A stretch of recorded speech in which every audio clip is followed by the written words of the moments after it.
निशंक हो निर्भय हो मनारे प्रचंड स्वामी बळपाठीशी अथर्ग्य अवधूत हे स्मरणगामी अशक्य हि शक्य करतील स्वामी अशक्य हि शक्य करतील स्वामी ಶ್ರೀ ಸ್ವಾಮಿ ಸಮರ್ಥ ಶ್ರೀ ಅಕ್ಕಲ್ಕೋಟ್ ಶ್ರೀ ಸ್ವಾಮಿ ಸಮರ್ಥ ಸೇವಾ ಕನ್ನಡ ಯೂಟ್ಯೂಬ್ ಚಾನಲ್ದಾಗ ಎಲ್ಲರಿಗೂ ತಾರಕ ಮಂತ್ರದಿಂದ ಇವತ್ತಿನ ಒಂದು ವಿಡಿಯೋನ ಆರಂಭ ಮಾಡ್ಕೋದನು. ಇವತ್ತು ಸ್ವಾಮಿ ಮಹಾರಾಜರ ಸೇವೆಯಲ್ಲಿ ಅತ್ಯಂತ ಸರಳ ಮಾರ್ಗ. ಪ್ರತಿಯೊಬ್ಬರು ತಮ್ಮ ಜೀವನದಲ್ಲಿ ಈ ಒಂದು ಸೇವೆಯನ್ನು ಅಳವಡಿಸಿಕೊಂಡ್ರೆ ಅವ್ರ ಜೀವನ ಬದಲಾಯಿಸೋದು ಸ್ವಾಮಿ ಕೃಪೆ ಆಗೋದು ಖಂಡಿತ.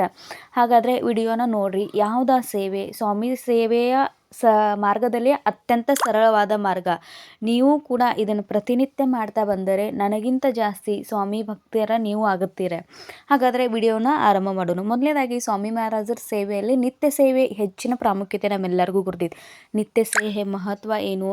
ಸ್ವಾಮಿ ಮಹಾರಾಜರ ನಿತ್ಯ ಸೇವೆಗೆ ಯಾಕಿಷ್ಟು ಒಂದು ಪ್ರಾಧಾನ್ಯತೆ ಐತಿ ನಿಮಗೆಲ್ಲರಿಗೂ ಈ ವಿಡಿಯೋದಾಗ ತಿಳಿಸ್ಕೊಡ್ತೇನೆ. ಮೊದಲನೇದಾಗಿ ಸ್ವಾಮಿ ಮಹಾರಾಜರ ಯಾವುದೇ ವೈಭವ, ಹಣ, ಡಾಂಬಿಕ ಭಕ್ತಿಗೆ ಯಾವತ್ತೂ ಕೂಡ ಒಲಿಲ್ಲ. ಸ್ವಾಮಿ ಮಹಾರಾಜರು ಯಾವತ್ತಿದ್ರೂ ನಮ್ಮ ನಿಸ್ವಾರ್ಥ ಭಕ್ತಿ ಶ್ರದ್ಧೆಯಿಂದ ನಾವು ಅವ್ರನ್ನ ಒಲಿಸ್ಕೊಳ್ಳೋಕೆ ಸಾಧ್ಯ ಆಗ್ತೈತಿ.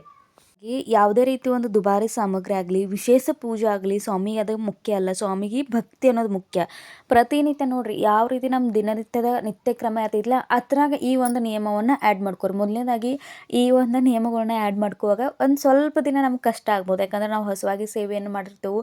ಸ್ವಾಮಿ ಮಹಾರಾಜರ ಎಲ್ಲರ ಕಡೆಯಿಂದ ಕೇಳಿರ್ತೇವೆ ಸ್ವಾಮಿ ಮಹಾರಾಜರ ಸೇವೆ ಕಠಿಣ, ಭಾಳ ನಿಯಮಗಳು ಇದಾವೆ, ಮಹಾರಾಜರು ನಮ್ಗೆ ಶಿಕ್ಷೆ ಮಾಡ್ತಾರೋ, ಮಹಾರಾಜರ ಪರೀಕ್ಷೆ ತೊಗೋತಾರೋ, ಮಹಾರಾಜರು ನಮ್ಗೆ ಅದು ಮಾಡ್ತಾರೆ. ಇದನ್ನೆಲ್ಲ ತಲೆಯಾಗಿನ ತೆಗೆದು ಹಾಕಿ ಮಹಾರಾಜರು ನನ್ನ ಆಯ್ಕೆ ಮಾಡಿದರು, ನಾ ಸೇವೆ ಮಾಡ್ತೇನೆ ಅಂತೇಳಿ ದೃಢ ಸಂಕಲ್ಪ ಮಾಡಿ ಸ್ವಾಮಿ ಮಹಾರಾಜರ ನಿತ್ಯ ಸೇವೆಯನ್ನು ಆರಂಭ ಮಾಡ್ರಿ. ನಿತ್ಯ ಸೇವೆ ಅಂದರೆ ಹೇಳ್ತೇನೆ ನೋಡ್ರಿ. ಬೆಳಗ್ಗೆ ಎದ್ದ ತಕ್ಷಣ ನೀವು ಎಲ್ಲ ನಿಮ್ಮ ಕೆಲಸ ಮುಗಿಸ್ಕೊಂಡ ಪೂಜೆ ಪ್ರತಿದಿನ ಅಂತೂ ಪ್ರತಿಯೊಬ್ಬರು ಮನ್ಯಾಗ ಪೂಜೆ ಆಗ್ತೈತಿ. ಆ ಪೂಜೆ ಆದ ತಕ್ಷಣ ಮಹಾರಾಜರ ಅಧಿಷ್ಠಾನ ನಿಮ್ಮ ಮನ್ಯಾಗ ಇಲ್ಲಾಗಿತ್ತಂದ್ರೆ ಯಾವುದೇ ಒಂದು ಶುಭ ಗುರುವಾರ ನೋಡಿ ಮಹಾರಾಜರ ಫೋಟೋ ಅಥವಾ ಮೂರ್ತಿಯನ್ನು ತಂದ ನಿಮ್ಮ ಮನ್ಯಾಗ ಮೊದಲು ಅಧಿಷ್ಠಾನ ಮಾಡಿರಿ. ಇದಕ್ಕಿಂತ ಉತ್ತಮವಾದ, ಇದಕ್ಕಿಂತ ಮಾರ್ಗದರ್ಶಕರ, ಇದಕ್ಕಿಂತ ಗುರು ನಮ್ಮ ಜೀವನದಾಗ ಯಾವತ್ತೂ ಯಾರೂ ಸಿಗೋಲ್ಲ.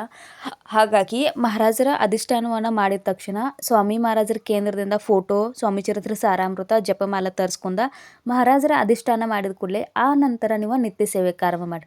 ನೋಡ್ರಿ, ನಿತ್ಯ ಸೇವೆ ಅಂದರೆ 11 ಮಾಲೆ ಜಪ, ಸ್ವಾಮಿ ಚರಿತ್ರೆ ಸಾರಾಮೃತ, 3 ಅಧ್ಯಾಯ, ಇವೇ ನಿತ್ಯ ಸೇವೆ. ಇದಕ್ಕಿಂತ ಬಿಟ್ಟ ಬೇರೆ ಏನೂ ನಿತ್ಯ ಸೇವೆ ಇಲ್ಲ. ಇದೇ ನಿತ್ಯ ಸೇವೆ ನಮ್ಮ ಜೀವನವನ್ನು ಬದಲಾಯಿಸೈತಿ. ನಾವು ಕಂಡಂಥ ಕನಸುಗಳನ್ನ ನನಸು ಮಾಡೋಕೆ ನಮ್ಗೆ ಶಕ್ತಿ, ಸಾಮರ್ಥ್ಯ, ಆತ್ಮವಿಶ್ವಾಸ, ಆತ್ಮಧೈರ್ಯ ಎಲ್ಲವನ್ನು ಕೊಡ್ತೈತಿ.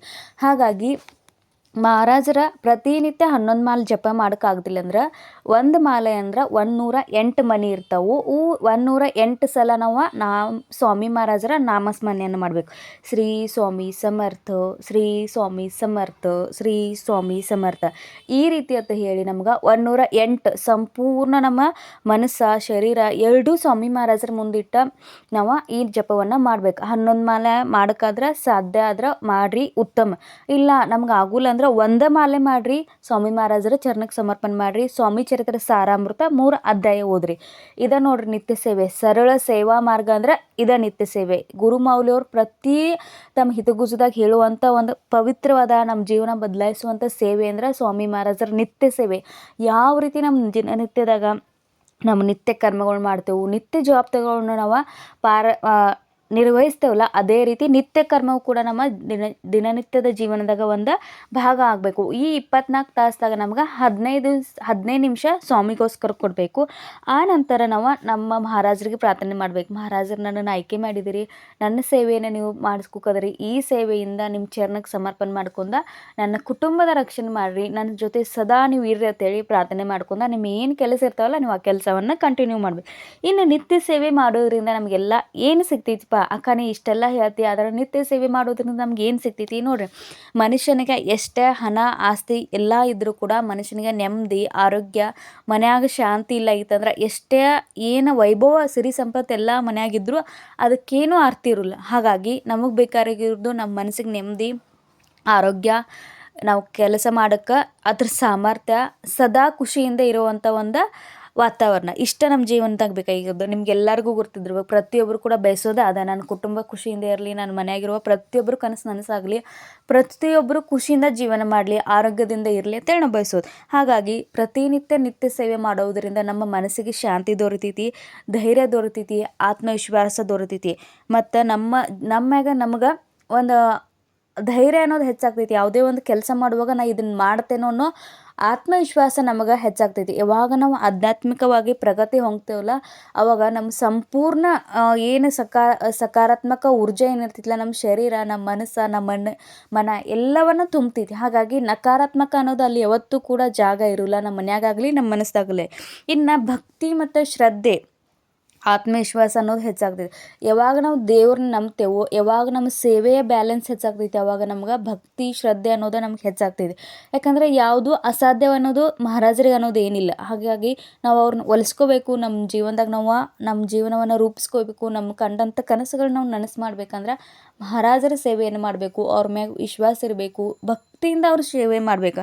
ನಾವು ಏನು ನೈವೇದ್ಯ ತೋರಿಸ್ತೇವೆ, ಏನು ಮಾಲೆ ಹಾಕ್ತೇವೆ, ಇದು ಯಾವುದೂ ಕೂಡ ಕನ್ಸಿಡರ್ ಆಗೋಲ್ಲ. ಮಹಾರಾಜರಿಗೆ ನಾವು ಎಷ್ಟು ವಿಶ್ವಾಸದಿಂದ, ಎಷ್ಟು ಶ್ರದ್ಧೆಯಿಂದ ಅವ್ರ ಸೇವೆಯನ್ನು ಮಾಡ್ತೇವೋ, ಅದನ್ನು ಅವ್ರ ಚರಣಕ್ಕೆ ಸಮರ್ಪಣೆ ಮಾಡ್ತೇವೆ, ಇದೇ ಮಾತ್ರ ನಮ್ಗೆ ಫಲವನ್ನು ಕೊಡ್ತೈತಿ. ಆ ನಂತರ ನಮ್ಮ ಜೀವನದಲ್ಲಿ ಬರುವಂಥ ಪ್ರತಿಯೊಂದು ಸವಾಲುಗಳನ್ನ ಎದುರಿಸುವಂಥ ಶಕ್ತಿ, ಸಾಮರ್ಥ್ಯ ನಮ್ಗೆ ದೊರೆತೈತಿ. ಪ್ರತಿಯೊಬ್ಬರು ಜೀವನದಾಗ ಇದೇ ರೀತಿ ಸವಾಲು ಬರ್ತೈತಿ, ಮುಂದೆ ಇದೇ ರೀತಿ ಜೀವನ ನಡಿತೈತಿ, ನನ್ನ ಜೀವನ ಇದೇ ರೀತಿ ಅಂತ ಹೇಳೋಕ್ಕಾಗೋಲ್ಲ. ಯಾವಾಗ ಯಾವ ಸಮಸ್ಯೆ ಉದ್ಭವಿಸ್ತೈತಿ, ಯಾವಾಗ ಏನು ಬಂದ ನಮ್ಮ ಜೀವನದಾಗ ಸಂಕಷ್ಟ ಎದುರಾಗ್ತೈತಿ ಗೊತ್ತಾಗೋಲ್ಲ. ಅವಾಗ ಮಹಾರಾಜರ ನಾವು ಮಾಡಿದಂಥ ಸೇವೆಯ ಫಲ ಆ ಟೈಮ್ದಾಗ ನಮ್ಗೆ ಮಹಾರಾಜರ ಕೊಡ್ತಿರ್ತಾರೆ. ನೀವು ಸೇವೆ ಮಾಡ್ಕೊತೀರ, ನಂಗೆ ಈಗ ಯಾವುದೇ ರೀತಿ ಅನುಭವ ಬರ್ಕತ್ತಿಲ್ಲ, ನಾನು ಸೇವೆ ಮಾಡ್ಕೋದನು, ಕಷ್ಟಗಳು ಹೆಚ್ಚಾಕದನು ನೋಡ್ರಿ. ಈ ಕಷ್ಟಗಳು ಏನೂ ಅಲ್ಲ, ಇದಕ್ಕಿಂತ ದೊಡ್ಡ ಕಷ್ಟಗಳು ನಮ್ಮ ಜೀವನದಾಗ ಬರೋರಿದ್ದು ಅಂದ್ರೆ ಅದು ಮಹಾರಾಜರಿಗೆ ಗೊತ್ತೈತೆ. ಅವಾಗ ಮಹಾರಾಜರು ನಮ್ಗೆ ಆ ಸೇವೆಯ ಫಲವನ್ನು ಕೊಡ್ತಿರ್ತಾರೆ. ಹಾಗಾಗಿ ನಮಗೆ ಆ ಸೇವೆಯ ಫಲ ಯಾವಾಗ ದೊರೀತೈತೆ ಅಂದ್ರೆ ಈ ಸಣ್ಣ ಪುಟ್ಟ ಕಷ್ಟಗಳು ಏನೂ ಅಲ್ಲ, ನಾವು ಆ ಕಷ್ಟದಿಂದ ಹೊರಗೆ ಬರೋಕ್ಕೆ ಅನ್ನೋಲ್ಲ ಅಂತ ಪರಿಸ್ಥಿತಿ ಇದ್ದಾಗ ಮಹಾರಾಜರು ನಮ್ಗೆ ಪ್ರಚೋದಿ ಕೊಡ್ತಾರೆ. ಎಲ್ಲಿ ನಮ್ದು ಎಲ್ಲ ಮುಗಿದಿತ್ತು, ಎಲ್ಲ ದಾರಿಗಳು ಬಂದಾಗಿದ್ದಾವೆ, ಇನ್ನೇನೂ ಇಲ್ಲ ನಮ್ಮ ಜೀವನದಾಗ ಅನ್ನುವಾಗ ಮಹಾರಾಜರ ಚಮತ್ಕಾರಗಳು ನಡೀತಿರ್ತಾವೆ. ಮಹಾರಾಜರು ನಮಗೋಸ್ಕರ 10 ದಾರಿ 10 ಬಾಗಿಲನ್ನು ಓಪನ್ ಮಾಡ್ತಾರೆ. ಎಲ್ಲ ಬಾಗಿಲು ಮುಚ್ಚಿದಾವಂದ್ರು ಮಹಾರಾಜರ ಸೇವೆಯಿಂದ ನಮ್ಮ ಜೀವನವನ್ನು ನಮಗೆ ಹೊಸ ಹೊಸ ಅವಕಾಶಗಳು ಹುಡ್ಕೊಂಡು ಬರ್ತಾವೆ. ನಮ್ಮ ಜೀವನದಾಗ ನಾವು ಊಹಿಸದ ನಮ್ಮ ಹಣೆ ಬರದಾಗ ಇಲ್ಲದ ಸಕಟ್ ಮಹಾರಾಜರು ನಮ್ಗೆ ಕೊಡ್ತಿರ್ತಾರೋ. ಹಾಗಾಗಿ ಸೇವೆ ಮ್ಯಾಗ ವಿಶ್ವಾಸ ಇಟ್ಟ ಸೇವೆಯನ್ನು ಮಾಡಿರಿ. ನಾಮಸ್ಮರಣದಿಂದ ಸಕಾರಾತ್ಮಕ ಮನೋಭಾವ ಇರ್ತೈತಿ. ನೋಡಿರಿ, ನಾವು ಯಾವುದೇ ಒಂದು ವಿಚಾರ ಮಾಡುವಾಗ, ಯಾವುದೇ ಒಂದು ನಿರ್ಧಾರ ತಗೋವಾಗ, ಸಣ್ಣ ಪುಟ್ಟ ಇರಲಿ ದೊಡ್ಡ ನಿರ್ಧಾರಗಳು ಇರಲಿ, ನಮ್ಮ ಮನಸ್ಸಿನಾಗ ನಾವು ಎಷ್ಟು ಸಕಾರಾತ್ಮಕವಾಗಿ ವಿಚಾರ ಮಾಡೋಕ್ಕೆ ಪ್ರಯತ್ನ ಪಟ್ಟರು 1% ಎಲ್ಲರಿ ನಮ್ಮನ್ನ ಇದು ಯಶಸ್ವಿ ಆಗ್ತೈತಿಲ್ಲೋ, ಇದು ನನಗೆ ಲಕ್ ತರ್ತೈತಿಲ್ಲ ಅನ್ನೋ ವಿಚಾರ ನಮ್ಗೆ ಇರ್ತೈತಿ. ಅದು ಹೆಂಗೆ ಆಗ್ತೈತಿ ಅಂದ್ರೆ ನಾವು ಎಷ್ಟೇ ಪೂರ್ಣ ವಿಶ್ವಾಸ ಇಟ್ಟು ಮಾಡ್ಕತ್ರು ಅದನ್ನು ನಮ್ಮದು ಹಿಂದೆ ಜಗ್ತೈತಿ. ಹಾಗಾಗಿ ಸ್ವಾಮಿ ಮಹಾರಾಜರ ನಾಮಸ್ಮರಣದಿಂದ ನಮಗೆ ಸಕಾರಾತ್ಮಕ ಮನೋಭಾವ ದೊರೆತೈತಿ. ಇಷ್ಟೆಲ್ಲ ನಮ್ಮ ಜೀವನದಾಗ ಬದಲಾವಣೆಗಳು ಅನ್ನೋದು ಆಗ್ತಾವೆ. ಖಂಡಿತವಾಗಿ ಸ್ವಾಮಿ ಮಹಾರಾಜರ ನಿತ್ಯ ಸೇವೆಯನ್ನು ಮಾಡಿರಿ. ನಾ ಹೇಳಿದಂಥ ನಿಮ್ಮ ಜೀವನದಾಗ ಪ್ರಚಿತಿ ಖಂಡಿತ ಆಗೇ ಆಗ್ತೈತಿ. ನೀವು ಕೂಡ ಅದನ್ನು ಹಂಚ್ಕೋತೀರಿ ಒಂದಿಲ್ಲ ಒಂದಿನ. ಹಾಗಾಗಿ ಶ್ರದ್ಧೆ ಭಕ್ತಿಯಿಂದ ಮಹಾರಾಜರ ಸೇವೆ ಮಾಡಿರಿ, ನಿತ್ಯ ಸೇವೆ ಮಾಡಿರಿ. ಈ ವಿಡಿಯೋ ಇಷ್ಟ ಆದರೆ ಶೇರ್ ಮಾಡಿರಿ, ಸಬ್ಸ್ಕ್ರೈಬ್ ಮಾಡಿರಿ. ನಿಮ್ಮ ಅನಿಸಿಕೆ, ನಿಮ್ಮ ಕಮೆಂಟ್ ನನಗೆ ಹೆಚ್ಚಿನ ಪ್ರೋತ್ಸಾಹ ತಂದು ಕೊಡ್ತೈತಿ. ಶ್ರೀ ಸ್ವಾಮಿ ಸಮರ್ಥ. ಎಲ್ಲರೂ ಜೈ ಜೈ ಸ್ವಾಮಿ ಸಮರ್ಥ, ಶ್ರೀ ಸ್ವಾಮಿ ಸಮರ್ಥ ಕಮೆಂಟ್ ಹಾಕೋದು ಮಾತ್ರ ಮರಿಬೇಡ್ರಿ.